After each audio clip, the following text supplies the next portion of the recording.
आपको बताएं, मुकामी कंपनी का तैयार करदा इंजेक्शन आंखों को मुतासिर करने का मामला, जबकि ड्रग टेस्ट लेबॉर्ट्री की रिपोर्ट आने तक ओएस्टर्न इंजेक्शन की अलॉट पर मुकम्मल पाबंदी आयद कर दी गई है।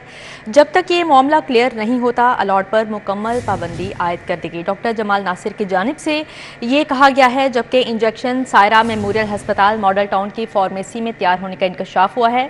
महकमा सेहत ने सायरा मेमोरियल हस्पताल मॉडल टाउन का तीसरा फ्लोर का कैंसर केयर सेंटर को सील कर दिया गया है। एफआईआर के मुताबिक महकमा सेहत के छापे में इंजेक्शन की तैयारी में मुलविस नवीद नामी शख्स फरार हो गया था, जबकि मुलजिम नवीद इंजेक्शन मुख्तलिफ आई क्लिनिक्स को सप्लाई करता था। जबकि महकमा सेहत ने दो मुलजिमान नवीद अब्दुल्ला और बिलाल रशीद के खिलाफ मुकदमा दर्ज करवा दिया है। इंजेक्शन की वजह से मुतअद्दिद मरीजों की बिनाई से महरूम होने का भी इंकशाफ हुआ है। मजीद क्या तफसीलात हैं, जानते हैं अजमत अवान से। जी अजमत अवान, आगाह कीजिएगा।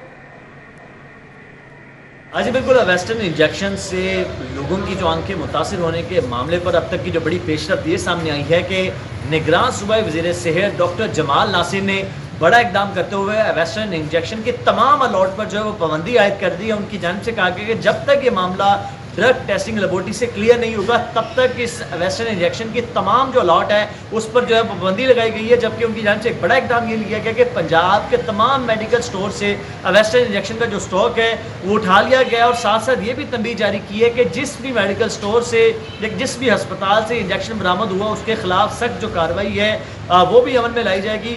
दूसरी अब तक की जो बड़ी पेशरफ्त ये सामने आई है कि आज सुबह जो है वो एक निजी अस्पताल में इस इंजेक्शन बनने की जो इतला मसूल हुई, जिस पर महकमा सेहत की टीमों ने वहाँ पर जाकर छापा मारा, और छापा मारा जब उस निजी अस्पताल के तीसरे फ्लोर जो कैंसर केयर का था उसमें बड़ी तादाद में ये जो इंजेक्शन है वो बरामद हुए, और महकमा सेहत की टीमों ने फौरी तौर पर वो इंजेक्शन अपने कब्जे में लेकर उस पूरे फ्लोर को जो है वो कानून के मुताबिक सील करवा दिया गया। जबकि इस इंजेक्शन बनाने के पीछे मुलजिम जो नवीद है उसके खिलाफ एफआईआर भी दर्ज करवाई गई, लेकिन महकमा सेहत की जो दर्ज एफआईआर के मुताबिक जो मुलजिम नवीद है वो मौके से फरार हो गया, लेकिन उसके साथ एक और मुलजिम जो बिलाल है उसके खिलाफ भी जो है वो एफआईआर दर्ज करवाई गई है। और इनकी गिरफ्तारी के लिए जो पुलिस है उस वक्त जो है वो छापे भी जो है मार रही है। दूसरी तरफ तक की ये है कि सीओ कसूर जो है उन्होंने महकमा सेहत में अपनी रिपोर्ट जमा करवाई है। कसूर के किसी भी सरकारी अस्पताल में जो मरीज हैं वो इस वक्त दाखिल नहीं है,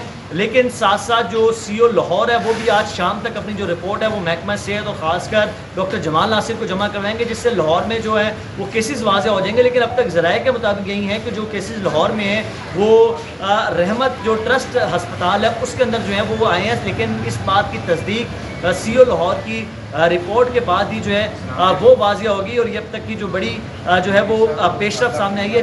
जबकि दूसरी तरफ जो 5 रुकनी कमेटी जो महकमा सेहत ने तश्कील दी है, जिसके कन्वीनियर साबिक vice chancellor king Edward medical university professor Asad Aslam है, वो भी अपनी निगरानी में जो है वो तमाम तर इंक्वायरी कर रहे हैं, और मंगल तक जो रिपोर्ट है वो भी जो है महकमा सेहत में पेश कर दी जाएगी। कल तक सीओ लाहौर की रिपोर्ट और मंगल तक इन 5 रुकनी की रिपोर्ट जो है वो सामने आने से तमाम जो मामला है क्लियर कर दिया जाएगा। लेकिन फिलहाल की बड़ी पेशरफ्त ये है कि इस वेस्टर्न इंजेक्शन का तमाम स्टॉक पर बंदी लगा दी गई है। लेकिन ज़राए की जानिब से एक और बड़ी खबर ये दी गई है कि इस इन्फेक्शन के पीछे मुलजमान ने एक मरीज से तकरीबन 1 लाख के करीब जो है वो मुनाफा कमाया है। तकरीबन इस इंजेक्शन जो 100 मिलीलीटर बनता है जो एक मरीज को लगता है वो तकरीबन उसकी लागत 1,25,000 बनती है, लेकिन टोटल एक्चुअल प्राइस इस इंजेक्शन की 25,000 है। यानी मुलजमान ने ना सिर्फ लोगों की जिंदगियों के साथ खिलवाड़ किया, बल्कि इसमें एक मरीजों से 1 लाख तक जो है वो पैसे भी हटाए। अब देखना यही है कि महकमा सेहत कितनी सख्त कार्रवाई अमल में लाता है। मंगल तक रिपोर्ट आने के बाद मजीद इकदाम क्या करते हैं, और अब तक की पेशरफ्त के मुताबिक तो यही है कि इस तमाम इलाकों पर पाबंदी आयद कर दी गई है। जी ठीक है, वेस्टर्न इंजेक्शन पर मुकम्मल तौर पर पाबंदी आयद कर दी गई है। अजमत अवान, बहुत शुक्रिया आपका।